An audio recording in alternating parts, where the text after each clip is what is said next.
am so very thrilled to be back here. I so appreciate the invitation and the welcome. Now, I spend a lot of my time talking about love, and in particular in the context of awakening, our spiritual awakening. Everything that I talk about, especially this year, has been talking about our journey, the waking up that's underway right now. And I'm going to talk a lot about this tomorrow night in my book event. I'm going to read from my book, Humanity's Epic Awakening.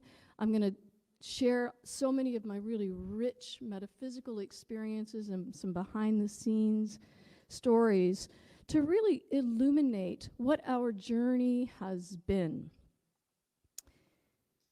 where we've been in our awakening, in our journey, where we are now, all the incredible things that are happening right now in our lifetime, in our awakening, and the really exhilarating truth about what we're waking up into, the really exciting stuff that is underway and ahead of us. So I'm going to detail beautiful. It's just going to be so exciting tomorrow night. But right now I'm going to talk about how we are awakening. What is happening in the how of this? And it is so very simple. It's so simple. It's so much easier than people think. And I'm going to talk about that right now. Now I'm going to start this by taking us on a little journey, a little imaginary journey. So I want you to imagine that there is a drop of water, a single drop of water, deep, deep in the vast ocean. It's submerged deep, deep in the ocean. And this single drop of water is swimming around in a belief that it is separate from its source, that it's separate from its own nature. It's in a separation consciousness. And this precious drop is swimming around, constantly saying, "What is water? What is water?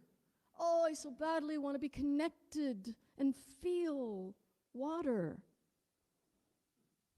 This drop is feeling so alone and so lost and so confused and so unloved all by itself. It is deeply yearning. Its deepest desire is for connection, to feel the experience of water, of the truth. So it's asking all of its neighbors, "Hey, what's water? What is water? Tell me, what is water?" And all the neighbors are like, "Well, let me tell you my opinion and my belief. Here's what I believe. Here's what I was taught. Here's my conditioning. Here's my stories. Here's all the things that I know about water." And they start to develop all of these philosophies about water, these morality rules that water says, the right and the wrong, the good and the bad, theologies developed about water. We begin to have teachers about water, gurus about water. We build temples here in this vast ocean, cathedrals and churches to go and study about water, to pray to water, to worship water, to offer our sorrows to water.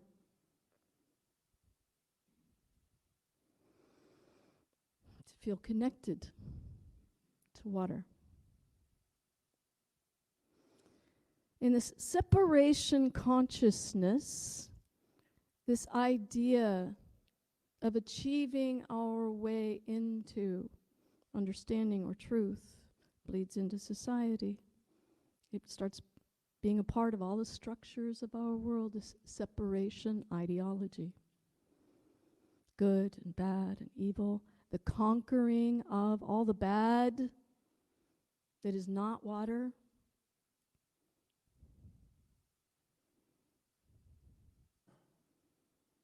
We end up creating wars. Whose God is the one to follow? Whose water is the one to follow? The idea of hell. You can be damned to hell if you don't follow water's rules. We want to conquer everything so that we can get to that water. We're fearing that we're not good enough to ever be connected to water, to be saved enough, to be moral enough, to do all the right things enough to know water, to know the truth of our own being. And we end up creating a whole world that's confused, a whole world in conflict, a whole world built on a conquering mentality so we can get there, we can be good enough, we can earn connection to water. We live in this world that feels unnatural. Something doesn't feel right about it. We can feel the oppression, the division, resistance, tension. This drop is massively confused. It's understandable that it feels alone, unloved, lost. Finally, the drop gets to the point where it is just exhausted. This is so exhausting, this search, this efforting, this listening, this believing, wandering around. It's just exhausting. So finally the drop just says, I quit. I quit all the effort. I surrender. The truth is, I don't know. I really don't know. And soon, the drop is awakened. The lights come on, and there's this huge, momentous realization of, oh, it's all water. I'm in the ocean. I'm of the ocean. Oh my God, I'm it. It's always been all water. I can see all the things that we created out of water, but called it something else, related to it as something other, labeled it something other, including me as something other. I can see all of this, but I can see now the truth of it. Now, this drop didn't do its awakening. The drop was available to be awakened. It was the truth, the water itself that reclaimed this drop. The water itself that shone its truth through this drop, because the drop was available to be reclaimed. When it was not oriented at the lower level of separation, consciousness, it was available to the higher level of truth. The drop didn't do it. Now, I'm going to share a few stories from my own journey to illuminate how this is happening with us. Now, most of my experiences are really weighty, really involved, really profound, but I'm just going to share 3 little palatable experiences, and little is relative. You'll see why in just a second. But I'm going to share 3 short stories that really illuminate my own embodied experience of how that awakening is true. The first experience I'm going to talk about happened on the island of St. John in 2001. I was at a clinical research conference on the island of St. Thomas, and I was the director of the program. So I was responsible for thousands of people in this respiratory medicine conference. And between all of my responsibilities at the conference, I would be upstairs in my hotel room on my floor crying. Because just a few months prior to this conference, I had had my first metaphysical experiences in December of 2000. These huge, the gates just flung open, and I'm suddenly in these direct engagements with Jesus, with the Christ consciousness, with my soul group, with God, with all this exquisite wisdom, most importantly, with all this exquisite love. Profound, world-changing love. And then I came back into this reality. I had to go back to work in Washington, D.C. I had to be normal in this world. And I was feeling so completely confused. I felt like I'd done something wrong. I felt like I lost my connection. I couldn't figure it out. I was so devastated. And I just kept praying and crying and praying and crying, please, please connect me. Please, what should I do? How do I do this? What did I do wrong? I was so devastated. I did not want to live in this very cruel and complicated and confusing world. I wanted to be connected. And as you might imagine, it was really hard to do my work that week. I was totally exhausted by the end of that 5 days. And I just reached the point at the end of the conference where I couldn't cry another tear. I couldn't pray another word. I just said, I just can't do it. I just need to be sad. So after the conference, I got in a boat and I went over to the island of St. John. And I just went hiking with my sadness. And I'm just walking. I'm not really thinking, I'm just being sad. That's my truth, I'm just sad. So I near the top of a hill, and as I get to the top of the hill, a purple butterfly floats by me. And I say out loud to the butterfly, well, aren't you beautiful? And then I look around, and there's beauty everywhere around me. And I say, now why would I just say that to the butterfly when everything around me is beautiful? And as soon as I said that, everything changed. Everything instantly became the field of oneness. All form fell away, the rocks, the path, the air, the leaves, the trees, everything became exactly what it is. It became the field of Godness, and I am one with it. I am perceiver in that which is perceived. There's all these vibrations, there's all these patterns moving, and I can feel the aliveness, literally the personalities of everything filled with ecstatic joy that I had seen it, that I had seen the beauty in everything.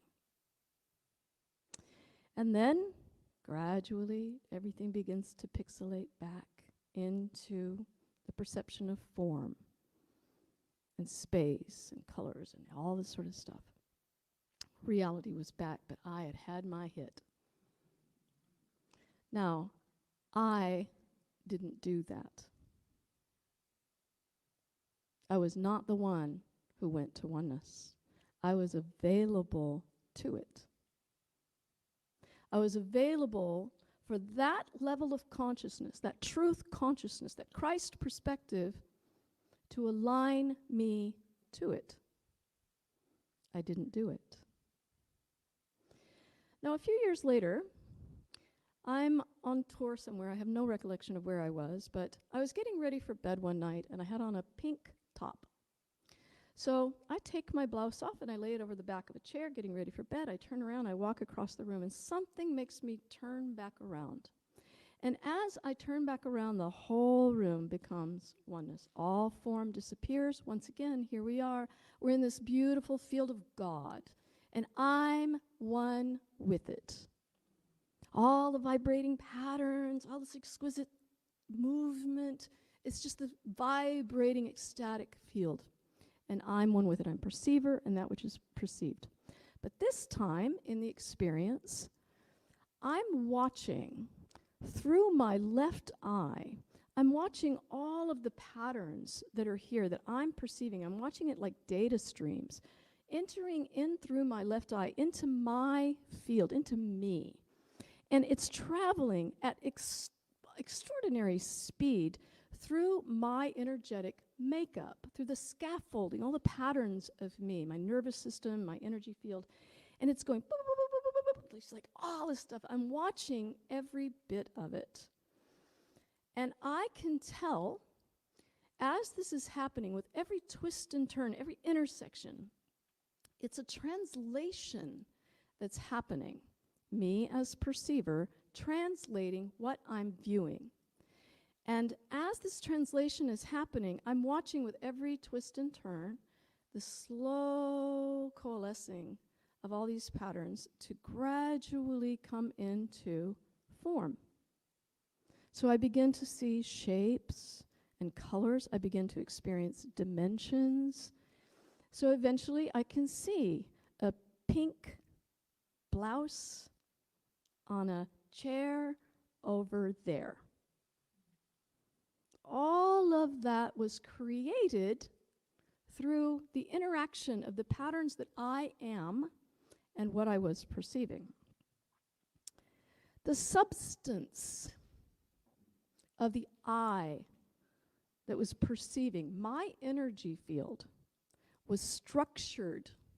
This is the right word, structured, like scaffolding. It was structured in historical reference. All of this based on expectations of how we translate reality, based in a separation consciousness so that I can perceive everything as other. Not me, not oneness, other.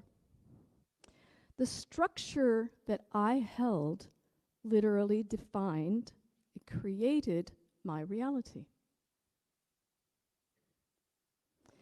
In that moment, I was able to perceive both truth and the mechanism of separation simultaneously, not because I did it, but because I was available to that higher level of truth that could align me to it.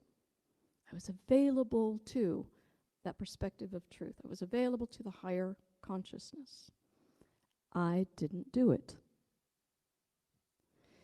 Now, just a few years ago, I had an extremely emotional experience while in a meditation with my friend Corrine in Australia. We're deep in this meditation, and suddenly I'm pulled into a realm. And I'm aware in this moment that this is the realm of hell. But it is not alive and active like we would think of the realm of hell. There's not fire and screaming and pain and all of that. This is an archetypal representation of the realm of hell. And in this realm, there are many black-cloaked beings, and they're on risers like choirs. And in this realm, there's a huge sense of anticipation. There's a great air of anticipation in this realm. And the anticipation is because there's a healing that's going to happen. And these black-cloaked beings are reaching out. They're all reaching in anticipation of this healing. And then they start to stomp their feet in revolt. And this revolt is because they will no longer wait. The healing has to happen now. Everything in hell was in revolt. The healing has to happen now. So after a moment, the archetype of the devil appears. He appears from the back of the room. He walks through the middle of the risers. He's wearing a red cloak. He's very large. He's carrying a large scepter. And he comes to the front of the room. He takes in everything. He raises his scepter high. And then he slams it down with a thud and says, "The time has come." And he surrendered. And the moment he surrendered, all the black-cloaked beings in the risers melted. They all went away. The risers disappeared. Everything in this realm dissolved. And then, in the archetype of the devil, the red began to drain from his cloak, was being replaced by all these pastel colors that slowly morphed into just this white light, this gleaming, brilliant white light. And where the archetype of the devil once stood was revealed to be God. It had always just been God, seen as the idea of evil, the idea of a devil, and the idea of a realm of hell.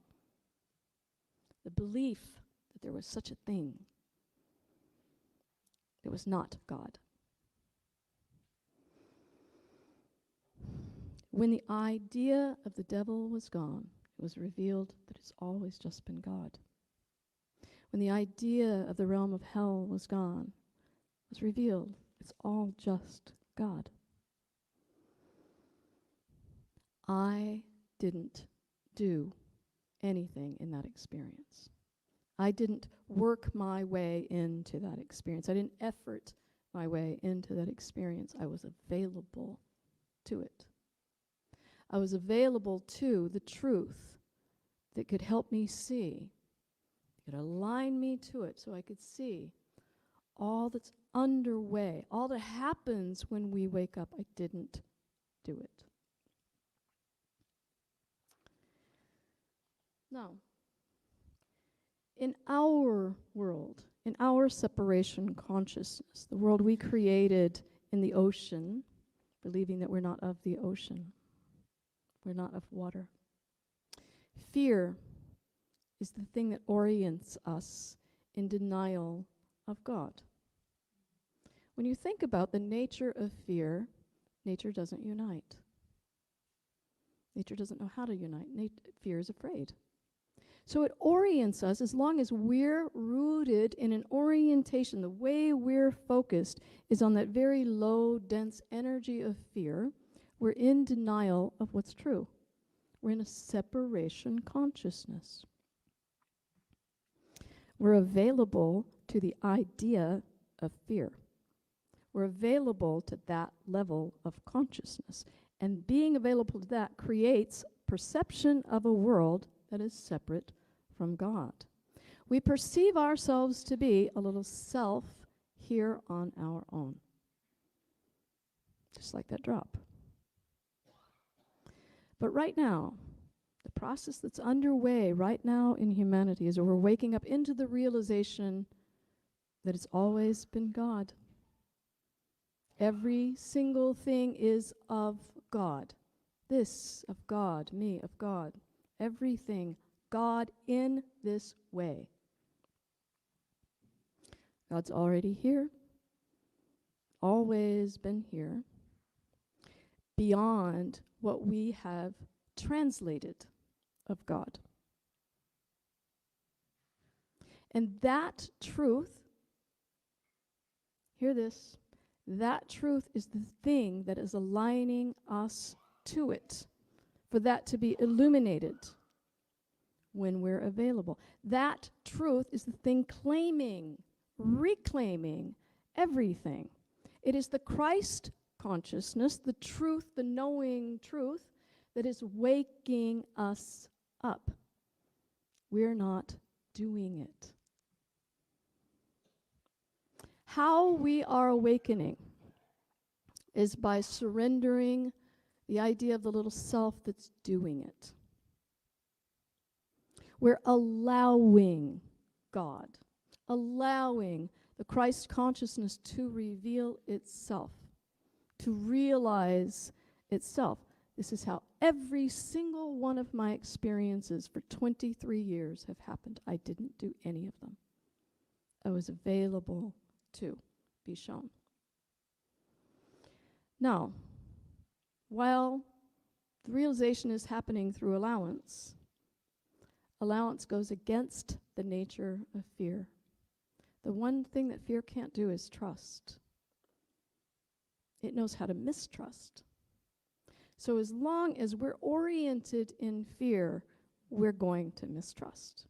We're not going to be available to a greater truth available in trust.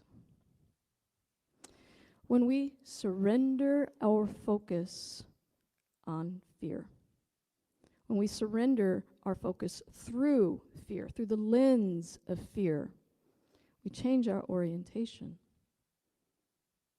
We stop the effort. We enter into the path of ease. Even when we do this just for a moment,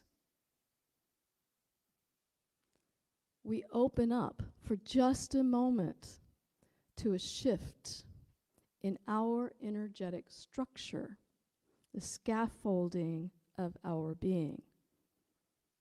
It relaxes just for a moment, but that's enough.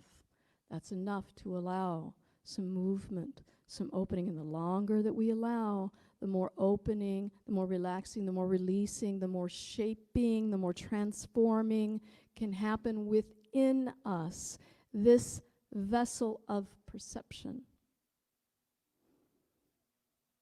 Every time we surrender the effort and we relax into the ease, that's what we do.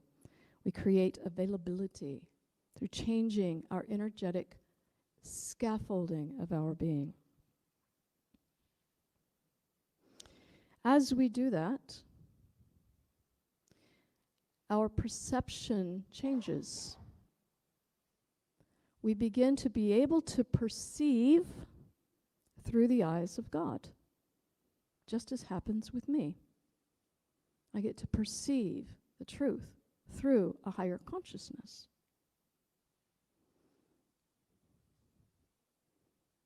We begin to experience what Paul Selig's guides say, God is. God is, God is, God is. Is God, whatever is. No matter how we translate it, no matter what we call it, no matter what we think it is God. Now, important to understand is that we are the avenues in for higher consciousness. We're the way in for the Christ consciousness. We're the way in for the revealing, for the realization of truth. We're the vessel, we're the portal, we're the avenue in. And how we become available to that Christ consciousness is through being available to Christ consciousness. Our only work is a willingness to surrender. Like genuinely stop the effort. The action of awakening is done by what we're available to. Christ consciousness waking us up. We are not doing it. Our orientation in this process becomes to just let God be God. Through us, as all that is. And to let it all be seen in that truth. When we stop efforting to be the I that's doing the awakening, we allow ourselves to be lifted to that higher consciousness. We allow ourselves to be reclaimed, to be re-known by our wholeness, to be resurrected by Christ consciousness. This is the path of ease, being a part of the flow. Awakening, what's happening with us really is this simple. I live in a life of total surrender, absolute surrender. I'm not in control of anything. I am not doing it.